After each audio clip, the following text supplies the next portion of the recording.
ఈ రోజు మనం శివరాత్రి స్పెషల్ ఐటమ్స్ ఏంటో చూద్దాం. శివరాత్రి అనగానే ముందుగానే గుర్తుకొచ్చేది మొక్కజొన్న సత్తి ముద్దలు, అదేనండి సత్తి ముద్దలు, అలాగే రత్నపురి గడ్డ. మన తెలంగాణలో అయితే పక్కాగా సత్తి ముద్దలు కట్టుకుంటారు, అలాగే రత్నపురి గడ్డ చేసుకుంటారు కదా. అలాగే ఆంధ్రాలో కూడా రవ్వ లడ్లు, సున్నుండలు కూడా ఇలాగే చేస్తారు. మనం ఈ లడ్డులకి బెల్లం యూజ్ చేస్తున్నాం. అందరూ యాక్చువల్ గా కామన్ గా అయితే కదా చక్కెర పాకంతో యూజ్ చేస్తారు. బెల్లంతో లడ్డులు చేస్తున్నాం కాబట్టి లడ్డుల కలరు కొద్దిగా చేంజ్ అవుతుంది, చేంజ్ అయ్యే అవకాశం ఉంది. మీరు మీ సైడ్ శివరాత్రి అనగానే ఏం స్పెషల్ చేసుకుంటారో కామెంట్ చేసి మాకు చెప్పండి. మొక్కజొన్న సత్తి ముద్దలు ఎలా తయారు చేసుకోవాలో ఇప్పుడు చూద్దాం. ఇంకా మనం పెట్టుకొని మొక్కజొన్నని మొత్తం వేయించుకుందాము. దీంట్లో ఎన్ని పడతాయో అన్నీ వేగించుకుందాం. ఎక్కువ అయితే మంచిగా వేగాయి కదా, వేగకుంటే మంచి ఫ్లేవర్ రాదు లడ్డు అని.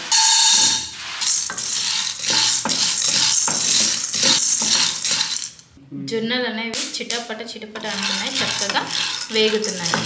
మొత్తం ఈ కలర్లో వచ్చే వరకు వేగించుకోవాలి.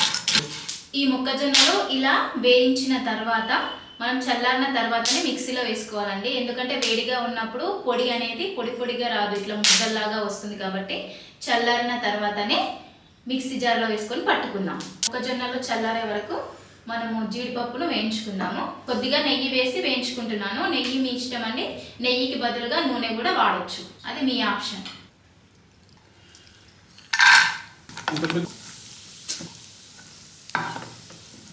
కట్ చేసుకున్న బాదంని కూడా నెయ్యిలో వేసుకొని వేయించుకుందాం. తర్వాత కిస్మిస్లు, మొక్కజొన్నలో దీనితోని రెండు బౌల్స్ తీసుకున్నానండి. దీనికి నేను ఒక బౌల్ బెల్లం వేస్తున్నాను. మీరు ఇంకా కొద్దిగా స్వీట్గా కావాలనుకుంటే ఇంకో అరకప్పు యాడ్ చేసుకోవచ్చు. ఈ బెల్లం మునిగే వరకు కొద్దిగా వాటర్ వేసుకుంటే అది పాకం వచ్చేంత వరకు ఉంచుకుందాం. చూడండి ఇలా మరుగుతుంది. ఇది మనకు తీగ పాకం వచ్చేంత వరకు ఉంచుకుందాము. ఇంకా రాలేదు, చూడండి తీగ పాకం వచ్చేసింది. తీగ పాకం వచ్చింది. మనం మిక్సీ చేసి పట్టుకున్న పిండిని కొద్దిగా వేసుకోవాలి. మొక్కజొన్న పిండి అండి, మనం మిక్సీ పట్టుకొని మొక్కజొన్న పిండి పెట్టుకున్నాం కదా. అలాగే కొన్ని పుట్నాలని, కొన్ని పల్లీలని, కొద్దిగా బాదం, కొన్ని కిస్మిస్లు, కొద్దిగా జీడిపప్పు, అలాగే ఒక స్పూన్ ఇలాచి పొడి. ఇవన్నీ మొత్తం కలిసేలా కలుపుకుందాం. వాసన అయితే చాలా బాగా వస్తుందండి, స్మెల్ అనేది. నాకైతే ఇప్పుడే తినాలనిపిస్తుంది పిండి మొత్తం. ఇది ఇప్పుడు కొద్దిసేపు చల్లారనివ్వాలి. అలా అని మొత్తం చల్లారనివ్వద్దు, కొద్దిగా మన చేతితోని తాకేంత వరకు, కొద్దిగా గోరువెచ్చగా ఉన్నప్పుడు మన చెయ్యికి నూనె కానీ నెయ్యి కానీ రాసుకొని చిన్న ముద్దలుగా చేసుకొని పెట్టుకుంటే సరిపోతుంది. ఇది కొద్దిగా సేపు పక్కకు పెట్టుకుందాం. కొద్దిగా చల్లారిందండి. చెయ్యికి కొద్దిగా నెయ్యి పెట్టుకొని ఇలా కొద్దిగా తీసుకుంటూ మనకి ఏ సైజులో కావాలనుకుంటే ఆ సైజులో ఇలా లడ్డూలు చేసుకోవాలి. విధంగానే కట్టుకోవాలి. మీకు చిన్న సైజులో అయితే కొద్దిగా తీసుకోండి, పెద్ద సైజులో అయితే ఎక్కువ పిండిని తీసుకొని ఇలా లడ్లు కట్టుకోవాలి. ఇలాగా వచ్చే రవ్వ లడ్లను ఏ విధంగా ప్రిపేర్ చేసుకోవాలో చూద్దాం. అందుకు నేను ఒక కప్పు కొబ్బరిని, ఇలా పచ్చి కొబ్బరిని తురుముకొని ఇందులో వేసుకున్నానండి. ఒక గంట పాటు ఈ కొబ్బరిని, ఈ రవ్వను ఇందులో వేసి ఇలా కలిపి పెట్టుకున్నాను. మనకి ఈ రవ్వ లడ్డు అనేది మెత్తగా రావాలంటే ఈ కొబ్బరితోని మెత్తగా వస్తుందండి, లేకపోతే చాలా గట్టిగా వస్తుంది. కలిపి పెట్టుకున్న రవ్వని వేగించుకుందాం. ఇలా వేసుకొని ఈ రవ్వ అనేది వేగడానికి టైం పడుతుందండి. ఒక 15 నిమిషాల నుంచి 20 నిమిషాలు పడుతుంది. ఇది వేగితేనే మనకి లడ్డు అనేది మంచిగా వస్తుంది. మీడియం ఫ్లేమ్లో పెట్టుకొని చక్కగా ఇలా వేగించుకోండి. చూడండి రవ్వ అనేది వేగింది, కనిపిస్తుందో ఇక్కడ చూడండి. ఈ కొబ్బరి పొడి మొత్తం ఇట్లా వేగినట్టు మంచిగా మనకు కనిపిస్తుంది. ఇలా వేగించుకున్న తర్వాత చల్లారబెట్టుకుందాం. ముందుగా రవ్వని ఈ కప్పుతో 2 బౌళ్ళు తీసుకున్నాను. ఇప్పుడు పాకం పెట్టుకోవడానికి 1.5 కప్పు వేస్తే సరిపోతుంది. ఇంకా కొద్దిగా సప్పగా కావాలనుకుంటే 1 వేసుకోవచ్చు, కొద్దిగా స్వీట్ కావాలనుకుంటే 2కు 2 వేసుకోవచ్చు. చూడండి ఈ కప్పుతో నేను 1.5 కప్పు బెల్లం వేస్తున్నాను. ఈ బెల్లం మునిగేంత వరకు వాటర్ అయితే వేసుకోవాలండి. మనం రవ్వ లడ్డూకి కట్టుకోవడానికి పాకం పెట్టాం కదా, అది వచ్చింది. మనం ముందుగా కొబ్బరి రవ్వలో కలిపి వేయించుకున్నాం కదా, ఆ రవ్వని మొత్తం ఇందులో వేసుకుందాం.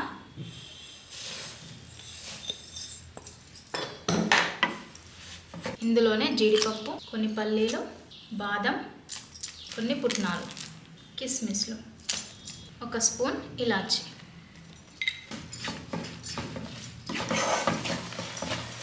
చూడండి ఇది ఇలా అయింది కదా, ఇది తీసి కొద్దిగా చల్లనిద్దాం. కొద్దిగా చల్లారింది, మొత్తం చల్లారేదాకా ఉంచొద్దు. మన చేతికి ఎంత వేడి తట్టుకుంటుందో అంత వేడి ఉంచుకోవాలి. కొద్దిగా గోరువెచ్చగా ఉన్నప్పుడే మనం ఇవి చిన్న చిన్నగా తీసుకొని ముద్దలు లడ్డులు కట్టుకోవాలండి. చిన్న సైజు కావాలనుకుంటే చిన్న సైజు, పెద్ద సైజు కావాలనుకుంటే పెద్ద సైజు. ఈ విధంగా అన్నీ ఇలానే కట్టుకోవాలి. కొద్దిగా పెసరపప్పు, కందిపప్పు, పొట్టు మినప్పప్పు అండి ఇది. ఇవి వేగించుకోవాలి. ఇది గుండు మినప్పప్పు, ఇందులో కొన్ని జీడిపప్పులు, కొన్ని బాదంలు కూడా వేసుకోవాలి. వేయించేటప్పుడు ఈ పప్పులన్నీ మంచి స్మెల్ వస్తుంది. అదే అండి జీడిపప్పు నూనెలో వేస్తే, జీడిపప్పు బాదం పప్పు నూనెలో వేయించినప్పుడు ఎలా స్మెల్ వస్తుందో అలా కమ్మని స్మెల్ వాసన అనేది వస్తుంది. చూడండి వేగాయి. ఇవి పక్కకు తీసి పెట్టుకుందాం. ఈ బియ్యం ఎందుకు వేసుకోవడం అంటే ఆ లడ్డు తినేటప్పుడు మనకి పళ్ళకి మొత్తం తడితడిగా వస్తుంది, తింటే మంచిగా అనిపించదు. కాబట్టి ఈ బియ్యం వేసుకోవడం వలన మనం నములుతుంటే కూడా పళ్ళకు అతకకుండా ఉంటుంది. అందుకని ఈ బియ్యంని యాడ్ చేస్తారు సున్నుండలో. ఇవి కూడా వేగించుకుందాం. అంటే ఇవి అనస సీడ్స్ అంటారు. ఇవి హెల్త్కి చాలా మంచిది. ఇవి కూడా చక్కగా వేగించుకుందాం. ఈ బెల్లం పాకంలో 1 స్పూన్ నెయ్యి వేసుకుందాం. కావాలంటే మీరు ఎక్కువగా కూడా వేసుకోవచ్చు. ఇందులో ఇలాచి పొడి, ఇలా మినప్పప్పు, ఇవన్నీ వేయించుకున్న పప్పులన్నీ మిక్సీ పట్టేసుకున్నాను. ఈ మిక్సీ పొడి ఇందులో వేసుకుందాము.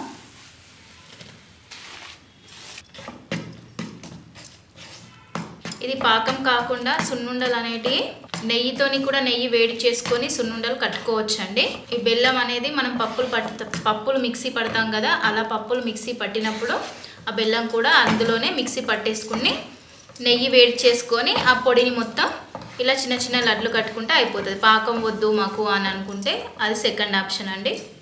ఈ పాకంతో కావాలనుకుంటే ఇలా వస్తుంది. తర్వాత స్టవ్ ఆఫ్ చేసుకొని ఇది కొద్దిగా చల్లారిన తర్వాత మనం లడ్లు కట్టుకుంటే అంతే, సరిపోతుంది. సున్నుండలు అనేటివి రెడీ. ఇది సున్నుండల పిండి చల్లగా అయింది చూడండి. ఇలా చేతికి మనం కొద్దిగా తీసుకుంటే ఈ విధంగా అన్ని లడ్లు కట్టేసుకుంటే సరిపోతుంది. ఈ విధంగా అన్ని కట్టుకోవాలి.